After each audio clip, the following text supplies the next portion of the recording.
You made your choice. Now watch me erase you.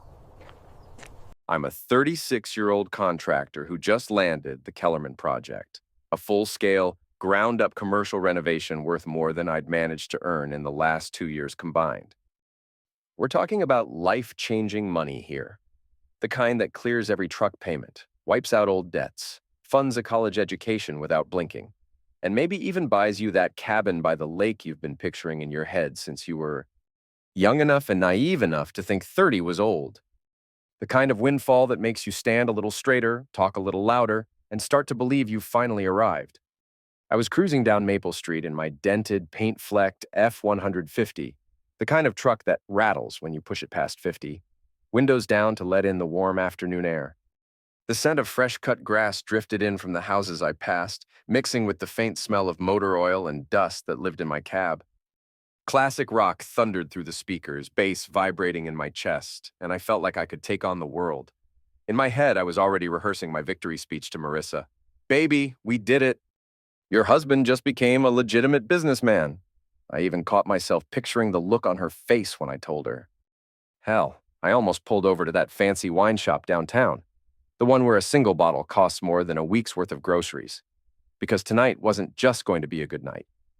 Tonight was going to be one for the history books. Turns out I was a damn fool. I turned into our driveway, the one I'd been faithfully making mortgage payments on for 8 years, and my brain slammed to a stop. You know that exact moment in a horror movie when the music dips into that slow, heavy rhythm and you can feel something bad coming before you even see it? That's what this was. Except there was no masked killer waiting for me. What I got was worse. Reality, raw and sharp enough to cut. Black garbage bags, not one, not two. An entire grim parade of them lined in a perfect row along our pristine white picket fence like some cruel, mocking celebration. And these weren't the flimsy kitchen bags you pick up at the store. No, these were heavy-duty, contractor-grade sacks, the expensive kind that can carry the broken remains of a bathroom without tearing. Every single one bulged to the point of splitting, seams stretched thin. I saw the frayed sleeve of my old Carhartt jacket sticking out from one, the worn spine of my favorite Stephen King novel peeking from another. One bag was packed with my tools, and a man's tools aren't just tools. They're history. They're hours of work, sweat, and muscle memory. You don't throw them into trash bags unless you're sending a message that could be seen from space. But even that wasn't the hardest hit. The worst part was standing behind them, Marissa, my wife of 8 years. The woman I had promised to love, honor, and, apparently, provide with complimentary refuse services. She was wearing her navy blue power suit, the one she reserved for big court appearances. Her red hair pulled back into that sharp, unforgiving bun that always meant she was here to win, no matter the cost. And next to her, standing too close, way too close, was a man I'd never seen before but instantly disliked down to my bones. Picture every slick, morally flexible lawyer from every movie you've ever watched, roll them into one, then dress him in a suit worth more than my truck. His hair was so precisely slicked back it looked like it could repel rain. A Rolex winked on his wrist, and his smile had the exact cold calculation of a shark closing in on a wounded seal. His hand rested casually but deliberately on the small of her back, the universal "this is mine now" gesture that men like him probably learn the same way they learn how to order $1,000 bottles of champagne. As my truck crunched to a stop on the gravel, Marissa looked up at me. For half a second, there was a flicker in her eyes, maybe guilt, maybe hesitation. But if it was there, it vanished almost instantly, replaced by a look that was more like mild annoyance that I'd shown up before her little display was complete. Then she tilted her head, that courtroom move she used before she tore someone's argument to pieces, and delivered the sentence that will be burned into my memory until the day I die. I've upgraded. I can't live with the loser anymore.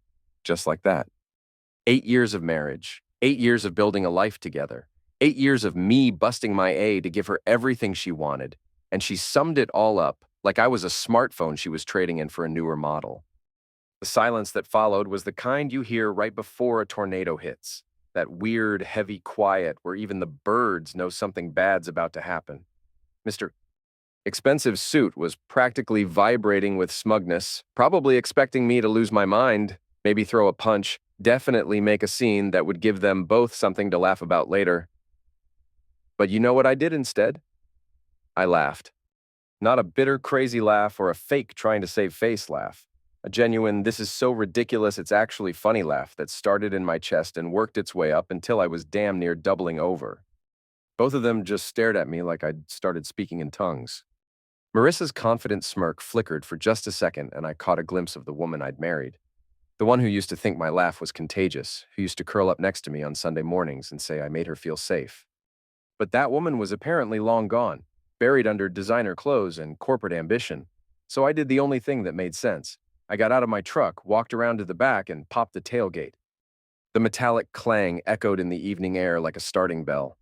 Without saying a word, not one damn word, I started loading those garbage bags into my truck bed.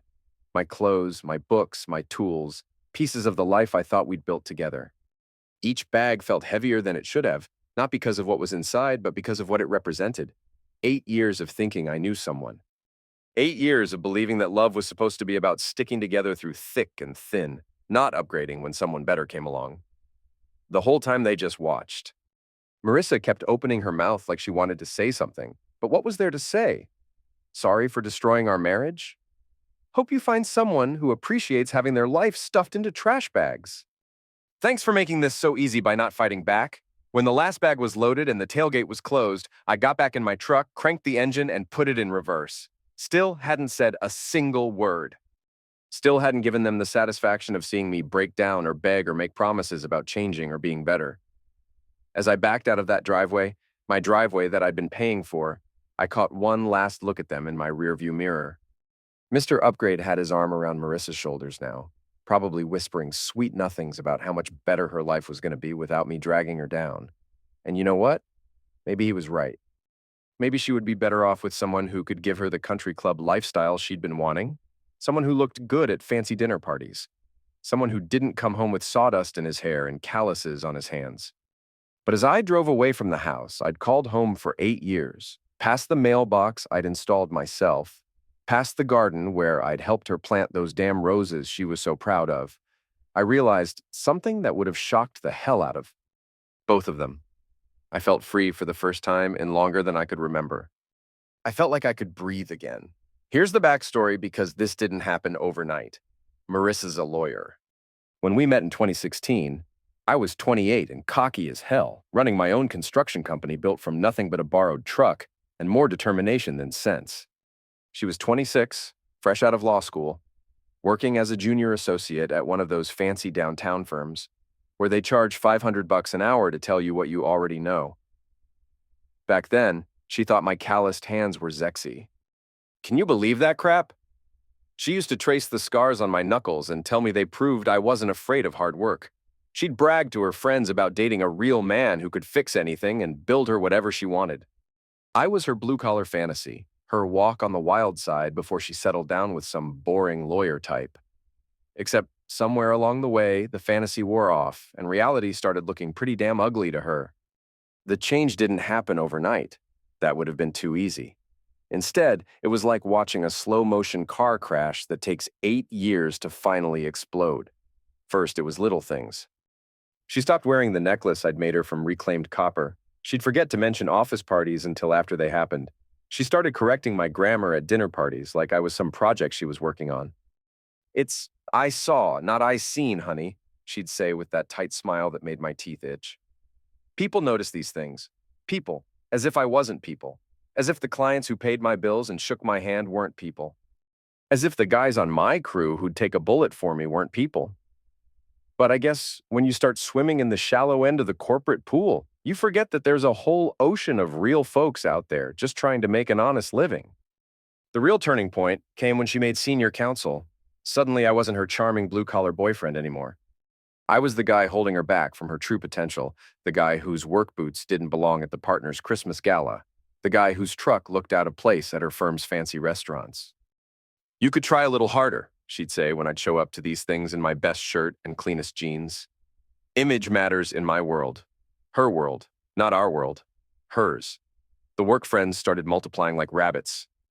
Bradley from mergers and acquisitions, Jennifer from corporate litigation, and of course Dominic from the corner office with the view of the harbor and the ego to match. The guy was Dominic Castellano, 52, senior partner at her firm. Classic midlife crisis with a law degree, divorced twice, known for mentoring younger female lawyers. Word around town was that Dominic had a type, ambitious younger lawyers impressed by corner offices and expense accounts. He'd wine them, dine them, help their careers along, then move on to the next eager associate. Marissa had been having Thursday night mentoring sessions with him that turned into expensive dinners. $300 for two people at Romano's, not including wine. When I asked about it, she got defensive. It's called networking, Dave. Dominic knows everyone in the city. These relationships matter. Oh, I bet they did. Especially the kind that required new lingerie and waxing parts of her body she hadn't paid attention to in years. I crashed with my buddy Marcus, who lived in a converted warehouse. When I pulled up with my truck bed full of garbage bags, Marcus was working on a 1973 Harley. He took one look at me, then at the bags, and just nodded, like he'd been expecting this for years. "Took you long enough," he said. I was starting to think you were going to let her walk all over you forever. His Wi-Fi password was literally Marissa Sucks. Changed it 6 months earlier when she acted snooty at his birthday party.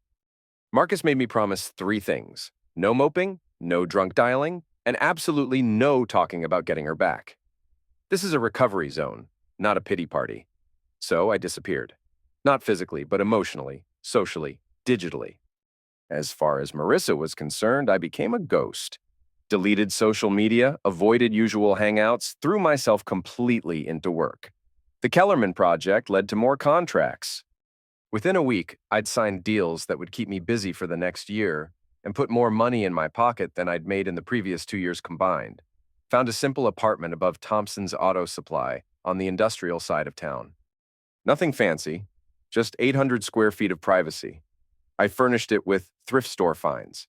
Simple, functional, honest furniture that didn't pretend to be something it wasn't. Kind of like me. Meanwhile, gossip trickled in through the small-town network. Mike at the hardware store told me Marissa had been making the rounds at all the fancy places in town with Dominic, acting like the queen of the social scene, wearing enough jewelry to fund a small country. Tommy at the deli said his cousin, who worked catering, saw her at parties where people discussed wine pairings and vacation homes, acting like she'd been rich her whole life. But the most interesting intel came from Janet Morrison, whose husband worked at Marissa's firm. Dominic's been taking a lot of long lunches with the new associate, Jennifer Walsh, she said.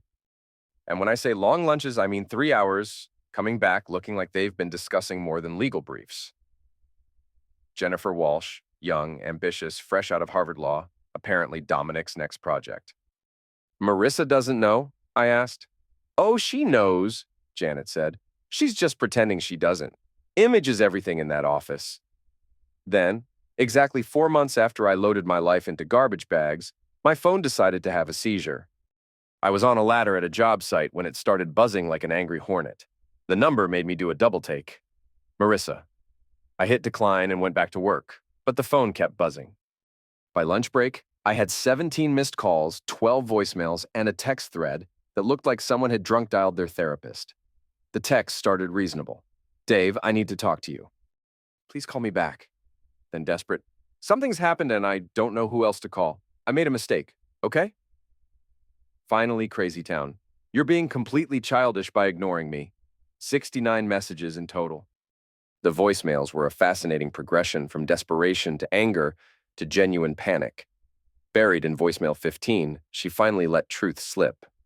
Things with Dominic didn't work out the way I thought they would. He's not the person I thought he was, and I don't have anywhere else to turn. And in text 43, I saw him with Jennifer Walsh at Romano's last night. They looked close, really close. The irony was beautiful. The woman who dumped her loyal husband because she deserved better had discovered that her better option was busy deserving someone else. I responded with exactly 3 words. You made choices, then blocked her number again. 2 days later, she showed up at my workshop, pounding on the door. I opened it and damn near didn't recognize her. This wasn't the polished lawyer who'd stood next to her upgrade. Hair in a messy ponytail, wrinkled clothes, dark circles under her eyes, cheekbones too sharp like she'd lost weight badly. I lost everything, Dave, she said, tears flowing. Dominic fired me. Said there was a conflict of interest, but everyone knows it's because Jennifer Walsh is his new whatever I was to him. I can't afford the house payments, and he made sure I'm blacklisted at every decent firm. I'm living in a studio apartment above a nail salon. The horror in her voice at that last part would have been funny if it wasn't so pathetic. I made a mistake, she continued. A huge, terrible mistake. You were a good husband, and I threw it all away because I thought I deserved something better.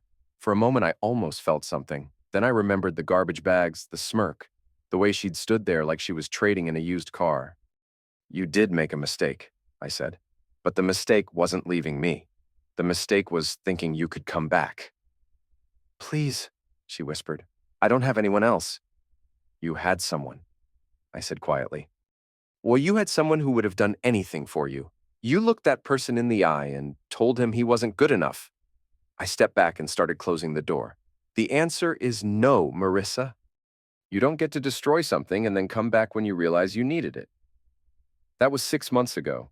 I used my success to buy a small cabin on 2 acres by a lake. The cabin needed work, but that was perfect. I had plenty of time to fix it up exactly how I wanted without justifying my choices to anyone. I saw her one last time at a grocery store months later. She looked ordinary, buying budget essentials, hair practical instead of stylish, clothes department store basic. For a split second, our eyes met. I saw recognition, maybe regret, but I felt nothing. She was just another stranger whose story had briefly intersected with mine. I nodded politely and drove away. Sitting on my porch that night, watching the sunset over the lake, I realized something. Marissa hadn't destroyed my life. She'd set it free. All those years trying to be good enough for someone who decided I wasn't. All that energy wasted on making someone happy, who was determined to be miserable. Gone, replaced with something infinitely better. Sometimes the best revenge isn't getting back at someone.